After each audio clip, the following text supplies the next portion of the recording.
नौ देवियों की कथा। प्रत्येक वर्ष साल में 2 बार ही बनाए जाने वाले नवरात्रों में माँ दुर्गा की पूजा उपासना की जाती है। इन 9 दिनों की उपासना में माँ दुर्गा के भिन्न भिन्न रूपों का अपना एक अलग ही महत्व है। माँ दुर्गा प्रकृति हैं और वो प्रकृति की रक्षा करने के लिए सदैव सजग रहती हैं। माँ ने अनेक रूपों में अवतार लिए। माँ के 9 रूपों की उपासना भक्तगण पूरी भक्ति के साथ करते हैं और माँ दुर्गा के प्रत्येक रूप के पीछे धार्मिक, सामाजिक और सांस्कृतिक महत्व है।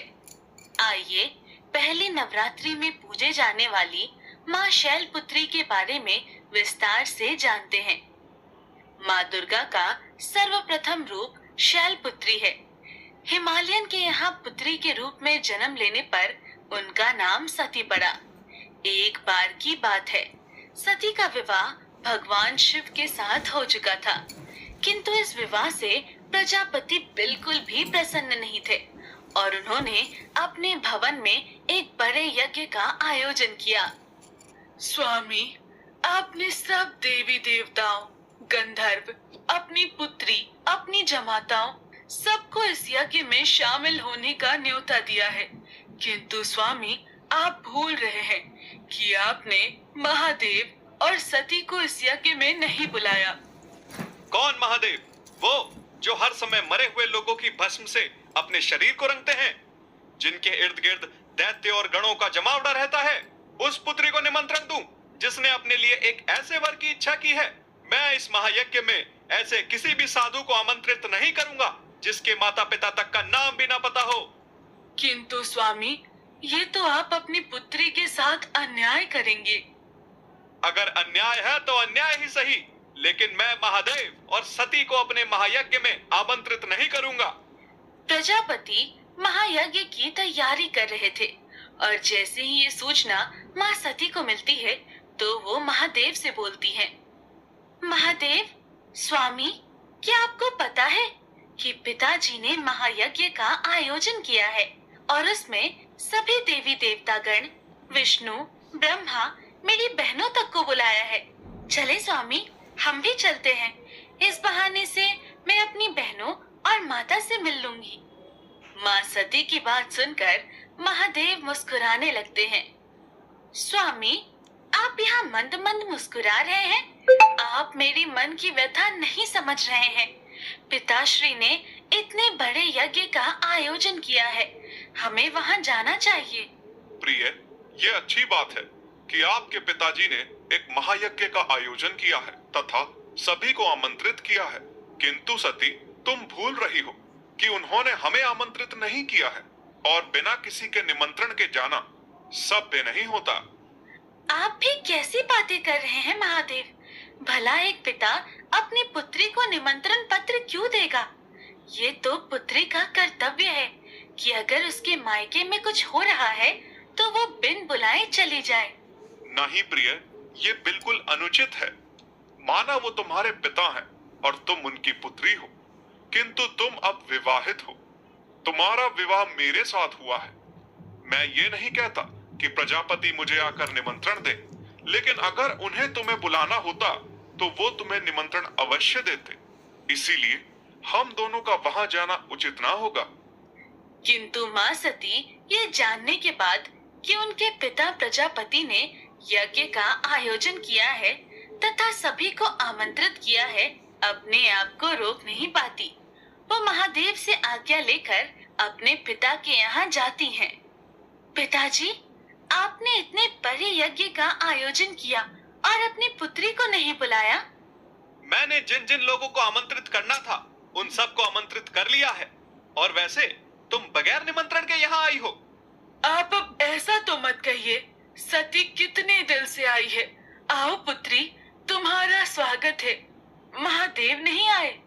माँ, मुझे जैसे ही पता चला महायज्ञ हो रहा है, मैं यहाँ आ गई।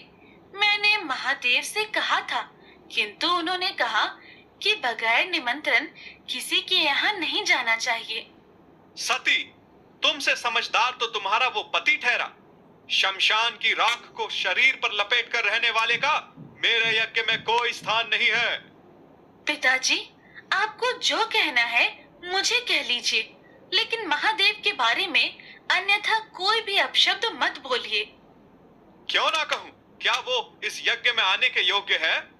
भूत पिशाचों के बीच में रहता है, घर तक नहीं है उसके पास। मुझे तो तुम्हें भी इस हालत में देखकर आश्चर्य होता है। तुम भी उसके साथ साथ रहकर उसी के जैसी हो गई हो। देखो अपनी बहनों को, उनके पतियों को, सबके वस्त्र देखो, आभूषण देखो। आखिर उस अघोरी ने तुम्हें दिया ही क्या है? बस कीजिए पिताजी, मैं आपको कुछ नहीं कह रही हूँ, तो आप महादेव के बारे में कुछ भी बोले जा रहे हैं। सही कह रहे थे महादेव, मुझे यहाँ आना ही नहीं चाहिए था। जहाँ एक स्त्री के पति का अपमान होता हो, उसे उस स्थान पर रुकना ही नहीं चाहिए। तुम्हें मैंने वैसे भी निमंत्रण नहीं दिया था। तुम अभी इस समय इस यज्ञ से चली जाओ। अपना तथा महादेव का अपमान माँ सती सह नहीं पाई और उन्होंने अपने पिता प्रजापति को दंड देने के लिए स्वयं को यज्ञ की अग्नि में स्वाहा कर दिया। उन्हें ऐसा करते देख उनकी बहन और माता चित्कार उठी और उधर महादेव को जैसे ही आभास होता है कि शैलपुत्री अग्निकंड में स्वाहा हो रहे हैं, वो क्रोधित होकर महाराज प्रजापति के यहाँ उपस्थित होते हैं। सती के जलते हुए शरीर को देखकर भगवान शिव दारुण दुखी से दुखी हो उस यज्ञ को ध्वस्त कर देते हैं और माँ सती के जलते हुए शरीर को हाथों में उठाकर दुखी मन से वहां से चल देते हैं। माँ सती के शरीर के जलते हुए अंग जहाँ जहाँ पर गिरे, वो धरती पावन हो गई। वहीं माँ सती आगे चलकर हिमालय के यहाँ पुत्री के रूप में जन्म लेती हैं और अगले जन्म में भी वो भगवान शिव की अर्धांगिनी बनती हैं। माँ शैलपुत्री के इस रूप में हमें अनंत शक्ति का आभास होता है। माँ शैलपुत्री का वाहन गाय है तथा माता के इस रूप की आराधना करने से मनुष्य का चंद्रमा सही रहता है। वहीं दूसरा नवरात्र माँ दुर्गा के स्वरूप ज्ञान की देवी ब्रह्मचारिणी का मनाया जाता है। माँ ब्रह्मचारिणी की कथा मनुष्य को जीवन के कठिन क्षणों में संबल बनने की प्रेरणा देती है। माँ ब्रह्मचारिणी ने भी हिमालय के यहाँ पुत्री के रूप में जन्म लिया और जब उनके विवाह की बात चली तो एक दिन नारद मुनि उनके समक्ष उपस्थित होते हैं। नारायण नारायण। हे माते, आपके घर में आपके विवाह की बातें चल रही हैं, किंतु मैं यहाँ ये अवगत कराने आया हूँ कि आप अपने पिछले जन्म में सती थी और आप भगवान शिव की अर्धांगिनी थी। आपके देह दाह करने के पश्चात भगवान शिव घोर तपस्या में लीन हो गए। हे माते, संसार के कल्याण के लिए तथा महादेव की तपस्या को समाप्त करने के लिए आपका भगवान शिव से विवाह होना अत्यंत आवश्यक है। हे ऋषिवर, आपने मुझे इस बात से तो अवगत करा दिया, किंतु महादेव को मैं कैसे पा सकती हूँ, इसका वर्णन तो आपने किया ही नहीं। नारायण नारायण। आप तो स्वयं ज्ञान से परिपूर्ण है माते, और आप ये भली बात जानती हैं कि महादेव को पाना इतना भी सरल नहीं है। उसके लिए तो आपको तपस्या करनी होगी। आपकी तपस्या ही महादेव को फिर से प्रकृति के समीप ले आएगी। महादेव के विवाह के लिए जब माता अपनी माँ और पिताजी से आज्ञा लेती है, हे पुत्री, महादेव ही क्यों, इतनी कठिन भक्ति के लिए मैं तुम्हें कैसे आज्ञा दे सकती हूँ। मैं तुम्हारे लिए उनसे भी अच्छा सुयोग्य वर ढूंढ सकती हूँ। पुत्री, हम तुम्हें इतने कष्ट में नहीं देख सकते। माता, पिताजी, मैं पिछले जन्म में महादेव की अर्धांगिनी थी और इस जन्म में भी मैं महादेव की ही अर्धांगिनी बनूंगी। इसके लिए मैं भगवान महादेव की कितनी भी कठिन उपासना कर सकती हूँ। मुझे मेरे कर्तव्य से ना रोके। आप दोनों मुझे आज्ञा दें कि मैं अपनी तपस्या में सफल हो जाऊं। माँ को अपने वचनों पर अडिग देखकर उनके माता पिता उन्हें तपस्या की आज्ञा दे देते हैं। भगवान महादेव के बारे में सब जानने के बाद माँ ब्रह्मचारिणी उपासना में बैठ जाती हैं और लगातार 1000 वर्षों तक वो महादेव की तपस्या करती हैं। माँ को कन्या के रूप में भगवान शिव की तपस्या करते हुए देखकर ही उनका नाम ब्रह्मचारिणी पड़ता है। वो वर्षों तक केवल टूटे हुए बिल्व पत्ते खाकर भगवान शिव की आराधना करती हैं। फिर वर्षों बाद वो पत्ते भी खाना छोड़ देती हैं, जिससे माँ का एक नाम अपर्णा भी पड़ता है। माँ इतनी कठिन तपस्या कर रही थी कि उनका शरीर एकदम छिन्न हो जाता है। ये देखकर सब देवता चिंतित हो जाते हैं। तब भगवान ब्रह्मा सब देवताओं के साथ माँ के पास आते हैं। हे माते, आप हजारों वर्षों से महादेव की उपासना कर रही हैं। इतना कठिन तप और तपस्या आज तक कभी भी किसी ने महादेव के लिए नहीं किया है। आपको इसका फल अवश्य प्राप्त होगा। किंतु हे माते, आप बहुत ही निर्बल हो गई हैं। भगवान शिव चंद्रमौली रूप में आपसे ही विवाह करेंगे, किंतु अभी आप अपने घर जाकर विश्राम कीजिए। हे ब्रह्मदेव, मैंने जब उपासना का संकल्प लिया था तो ये प्रण भी लिया था कि जब तक महादेव स्वयं आकर मुझे इस तपस्या से नहीं रोकेंगे, मैं ये तपस्या कभी बंद नहीं करूंगी। किंतु हे माते, आप इतनी अत्यंत दुर्बल शरीर के साथ उपासना कैसे कर पाएंगी? मैंने आपके माता पिता को संदेश भिजवा दिया है। वो किसी भी क्षण यहाँ आकर आपको ले जाएंगे। मैं तब तक अपने घर नहीं जाऊंगी जब तक महादेव स्वयं आकर मुझे दर्शन नहीं दे देते। माँ अपने माता पिता को भी यही बोलती हैं तथा उन्हें वहाँ से चले जाने को कहती हैं। फिर वो वर्षों तक भगवान शिव की इसी तरह ही उपासना करती रही और एक दिन भगवान शिव उन पर प्रसन्न हो जाते हैं। हजारों वर्षों से तुम्हारी कठिन तपस्या ने मुझे विवश कर दिया है कि मैं स्वयं तुम्हारे सामने उपस्थित हूँ। आपके दर्शन पाकर मैं धन्य हो गई महादेव, किंतु जब तक आप मुझे इस बात का आश्वासन नहीं देंगे कि आप मुझे अपनी अर्धांगिनी के रूप में स्वीकार करेंगे, मैं अपने घर नहीं जाऊंगी। तुम्हारी कठिन भक्ति देखने के बाद मैं तुमसे विवाह अवश्य करूंगा। तुम्हारी इस कठिन भक्ति के लिए तुम सदा अपने भक्तों के बीच में ब्रह्मचारिणी के रूप में प्रसिद्ध होगी तथा तुम्हारे इस रूप की पूजा जो कोई भी व्यक्ति, देवता या गंधर्व करेगा, कठिन संघर्षों के बीच में भी कभी उसका मन विचलित नहीं होगा। भगवान शिव के दर्शन देने पर तथा सभी देवी देवता भी उस समय वहां उपस्थित हो जाते हैं और भगवान शिव से आग्रह करते हैं कि वो जल्द से जल्द माँ से विवाह कर पृथ्वी पर हो रहे अत्याचारों को समाप्त करें। उसके बाद माँ ब्रह्मचारिणी अपने घर लौट आती है और कुछ समय पश्चात भगवान शिव का विवाह उनके साथ हो जाता है। माँ के हर रूप की अपनी एक अलग ही महिमा है। वो हमें कठिन से कठिन समय पर विचलित तीसरे दिन माँ चंद्रघंटा का व्रत होता है। माँ चंद्रघंटा का चेहरा स्वर्ण के समान कांतिमय होता है। माँ के मुखमंडल पर सूर्य जैसी आभा होती है और माँ के सिर पर आधा चंद्रमा सुशोभित होता है। वो ऐसा लगता है जैसे कि मंदिर का घंटा हो, इसलिए माँ का नाम चंद्रघंटा पड़ा। माँ चंद्रघंटा की भक्ति कर रहे भक्तजनों के सभी पाप नष्ट हो जाते हैं तथा वो भय मुक्त हो जाते हैं। और इसका एक बहुत बड़ा कारण है कि माँ चंद्रघंटा ने हजारों वर्ष पूर्व एक ऐसे राक्षस का वध किया जिसको स्वयं भगवान भी नहीं मार सकते थे। एक बार की बात है, महिषासुर नामक राक्षस हुआ करता था। एक बार देवता और असुरों में युद्ध होता है। असुरों का राजा महिषासुर और देवताओं के राजा इंद्र थे। लगातार कई वर्षों तक युद्ध चलता रहा और अंत में महिषासुर इंद्रदेव को हराकर स्वर्ग पर अपना आधिपत्य कर लेता है। इंद्रदेव को अपना राज्य छोड़कर जाना पड़ा।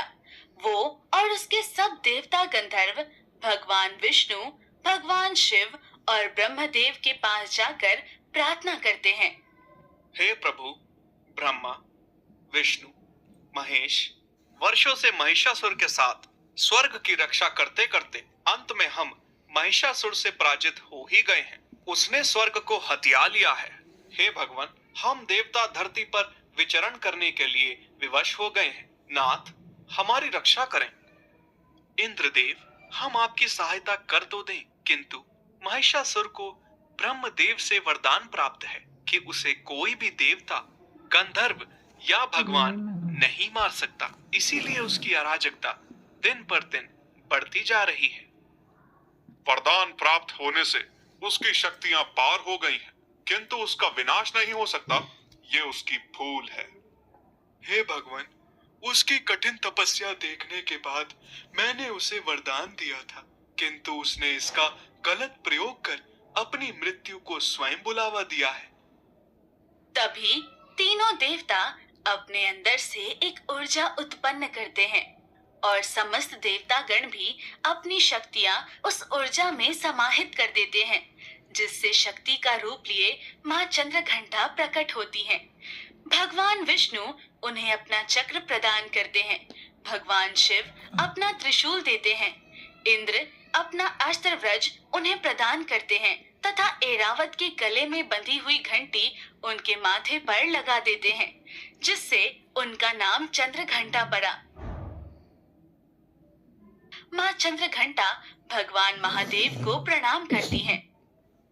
हे देवी, आपकी उत्पत्ति हम सब देवताओं की ऊर्जा से हुई है, इसीलिए आपका मुखमंडल सूर्य की भांति चमक रहा है। आपसे निवेदन है कि महिषासुर का संहार कर दीजिए, जिससे देवताओं को वापस स्वर्ग मिल जाए। हे भगवान, जिस कार्य के लिए मेरी उत्पत्ति की गई है, मैं शीघ्र कार्य को पूर्ण कर आपको महिषासुर के संहार की शुभ सूचना देती हूँ।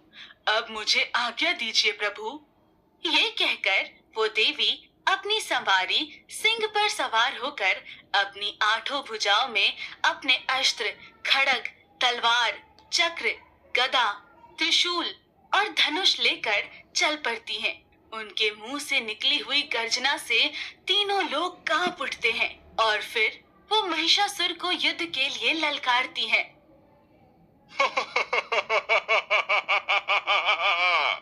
मेरा नाम महिषासुर है और मुझे कोई भी पराजित नहीं कर सकता।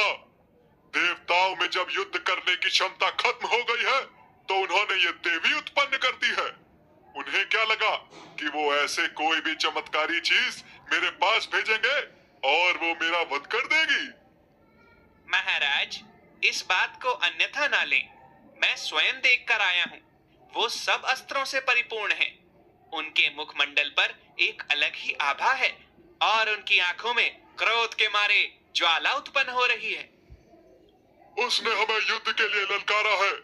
जाओ, सभी सैनिकों को लेकर जाओ और उसके साथ युद्ध करो। देख लेना, तुम लोग ही उसे क्षण भर में नष्ट कर दोगे। किंतु जिस तरह महिषासुर सोच रहा था, उसका बिल्कुल विपरीत होता है। माता चंद्रघंटा उसके भेजे गए सभी असुरों का संहार कर देती है। उसके बाद महिषासुर अपने अधीन बड़े बड़े राक्षस और दानवों को माँ चंद्रघंटा से लड़ने के लिए भेजता है। वहाँ पर भी माँ चंद्रघंटा सब राक्षस और दानवों का वध कर महिषासुर को युद्ध के लिए ललकारती है। कायर महिषासुर, तुझे तो अपनी असीम शक्तियों के ऊपर घमंड है, फिर भी तू अपने दानवों और राक्षसों को मुझसे युद्ध करने के लिए भेज रहा है। ये तेरी कायरता को दर्शाता है। अगर तू खुद को शक्तिमान मानता है तो आकर मुझसे युद्ध कर। माँ चंद्रघंटा के युद्ध के लिए ललकारने पर महिषासुर, जो कि एक मायावी राक्षस था, अपना रूप बदलकर माता के सामने प्रकट होता है। किंतु माँ चंद्रघंटा उसे भैंसे के रूप में पहचान जाती है और उस पर प्रहार देती है। किंतु वो अपनी मायावी शक्तियों से अपने बहुत सारे महिषासुर बना लेता है। तभी माँ चंद्रघंटा भी अपने विभिन्न रूपों में प्रकट हो जाती है। एक एक करके बने हुए सब महिषासुर का वध करने लगती हैं। तभी महिषासुर भैंसों के रूप में माँ के शेर को ललकारता है और वो शेर आगे बढ़कर जैसे ही उस भैंस के बीच में से पकड़ता है, उसमें से महिषासुर निकलता है और माँ चंद्रघंटा तभी अपना त्रिशूल लेकर उसका वध कर देती हैं। माँ के द्वारा महिषासुर के मारे जाने पर सभी देवता माँ चंद्रघंटा की प्रशंसा कर उनकी आरती करते हैं। माँ चंद्रघंटा अपने आप में बहुत शक्तिशाली थी, इसलिए जो भी भक्तगण माँ चंद्रघंटा की पूजा करता है वो भय मुक्त हो जाता है और माँ चंद्रघंटा का मुख्य मंडल सूर्य के भांति चमकता है, इसलिए वो शुक्र की देवी भी है। महिषासुर के वध के बाद इंद्र अपने सभी देवताओं और गंधर्व के साथ वापस स्वर्ग में जाकर राज करने लगते हैं।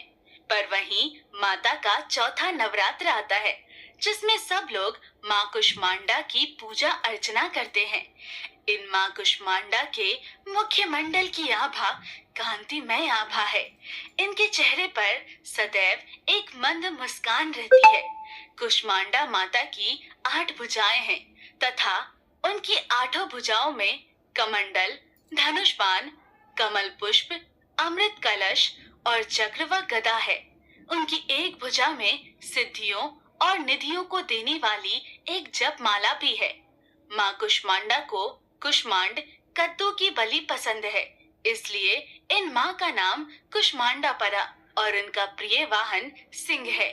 माँ कुष्मांडा की उत्पत्ति उस समय पर हुई जब सृष्टि नहीं थी, चारों तरफ सिर्फ अंधकार ही अंधकार था।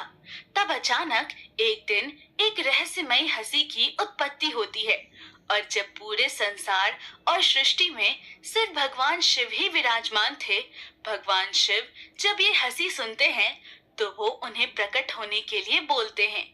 माँ की हंसी की ध्वनि जो सूर्य के बीच में से उत्पन्न हुई, वहीं से माता की उत्पत्ति हुई।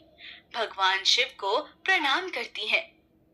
हे देवी, क्योंकि सृष्टि को पहले हंसी की ध्वनि आपसे मिली है, इसीलिए आप आदि देवी के नाम से जानी जाएंगी। आपकी उत्पत्ति का एक ये कार्य प्रकृति की संरचना करना भी है। आपकी उत्पत्ति से ही इस संसार में भिन्न भिन्न चीजों की उत्पत्ति होगी। आप ही के तेज से सबके अंदर तेज व्याप्त होगा। भगवान शिव को मेरा प्रणाम। हे प्रभु, मैं तो सिर्फ एक ध्वनि मात्र हूँ। आपने मुझे जिस कार्य के लिए उत्पन्न किया है, उसके लिए मुझे असीम शक्तियों की आवश्यकता पड़ेगी।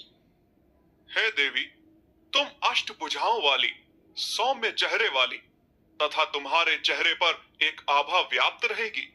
तुम भिन्न भिन्न प्रकार की शक्तियों से परिपूर्ण होगी। सृष्टि के निर्माण के बाद तुम्हें कुष्मांडा नाम से जाना जाएगा और तुम्हें पूजने वाले भक्तों को भय या डर नहीं रहेगा। हे प्रभु, आपकी दी गई असीम शक्तियों का प्रयोग मैं सृष्टि उत्पत्ति में करूंगी। तब आदि शक्ति कुष्मांडा ने पृथ्वी की संरचना की। हमारी पूरी पृथ्वी की उत्पत्ति एक ध्वनि से हुई और वो ध्वनि सारे संसार में व्याप्त है। अगर इस पृथ्वी पर कुछ भी सत्य है तो वो सिर्फ और सिर्फ ध्वनि है। ध्वनि आपको परमात्मा से जोड़ती है और इसलिए माँ कुष्मांडा जो सूर्य के बीच में उत्पन्न है, जो भक्तगण माँ कुष्मांडा की पूजा करते हैं, उनका सूर्य बलवान होता है। 5वीं नवरात्रि में सभी भक्तगण भक्ति में लीन होकर जिस देवी की पूजा अर्चना करते हैं, उस देवी का नाम स्वर्ण अक्षरों में स्कंद माता है। स्कंद माता का मुख्य मंडल शुभ्र वर्ण का है। स्कंद माता की पूजा सभी भक्तगण अधिकतर संतान प्राप्ति के लिए करते हैं। माँ स्कंद माता वात्सल्य की देवी हैं और उनकी भक्ति करने से मूर्ख इंसान भी ज्ञान प्राप्त कर लेता है। इन देवी के स्वरूप की अगर व्याख्या की जाए तो ये 4 भुजाओं वाली देवी हैं। इनकी एक भुजा में एक नन्हा बालक विराजित है, जो कोई और नहीं भगवान शिव के पुत्र कार्तिकेय हैं, जिसे स्कंद भी कहा जाता है। इसलिए इन माता का नाम स्कंद माता है। एक समय की बात है, इंद्र और कार्तिकेय में किसी बात को लेकर बहस हो जाती है और वो युद्ध तक पहुंच जाती है। इंद्र कार्तिकेय पर हमला करने वाला है, ये सुनकर माँ पार्वती क्रोधित हो जाती हैं। इंद्र का इतना दुस्साहस कि उसने मेरे पुत्र पर हमला करने की सोची। लगता है इंद्र को अपनी शक्तियों पर अभिमान हो चला है। गण, अभी के अभी भगवान शिव के पास जाकर इस बात का बखान करो और उन्हें तुरंत इंद्र को दंड देने के लिए कहो। पर उस समय भगवान शिव कैलाश पर्वत पर अपनी आराधना में लीन थे। गण भगवान शिव को आराधना में लीन हुआ देखकर उनके समक्ष जाने का तो साहस नहीं कर पाते, इसलिए वो वापस आ जाते हैं। माते, भगवान शिव तो तपस्या में लीन हैं। उन्हें इस समय इस बात की सूचना देना उचित नहीं रहेगा। क्या उचित है, क्या अनुचित है, ये एक माँ से मत कहिए। आप लोग रहने दीजिए, मैं स्वयं जाकर इंद्र के घमंड को चूर करती हूँ। ये कहकर माँ आदि शक्ति के रूप में आ जाती हैं। वो क्रोधित हुई इंद्र के पास पहुँचती हैं। माता पार्वती का रौद्र रूप देखकर इंद्र भय से कांप जाता है और सभी देवताओं के साथ मिलकर माता पार्वती स्कंद माता के रूप में स्तुति करने लगते हैं। हे स्कंद माता, मुझे क्षमा करें। जिस प्रकार कार्तिकेय आपका पुत्र है, हे माता, हम भी आपके पुत्र हैं। जिस तरह आप अपने पुत्र कार्तिकेय की गलतियों और भूलों को क्षमा करती हैं, उसी प्रकार हे माता, हम पर भी अपनी कृपा दृष्टि दिखाइए। हम क्षमा प्रार्थी हैं। भूलवश हमसे ये अहित हुआ है। हे माता, हम पर कृपा करें। सभी लोग स्कंद माता की स्तुति कर उनकी पूजा अर्चना कर उनके क्रोध को शांत करते हैं।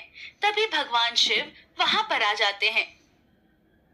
हे देवी पार्वती, अपने बच्चों पर क्रोधित मत होइए। माँ अपने बच्चों की भूल को क्षमा करती हैं। आप अपना क्रोध शांत करें। एक माता के मुखमंडल पर अपने बच्चों को लेकर इतना क्रोध शोभा नहीं देता। आप स्कंद के साथ साथ इन सब की भी जननी हैं। महादेव जब माँ पार्वती को शांत कराते हैं तो उनका क्रोध शांत हो जाता है और वो इंद्र देवता को क्षमा कर देती हैं।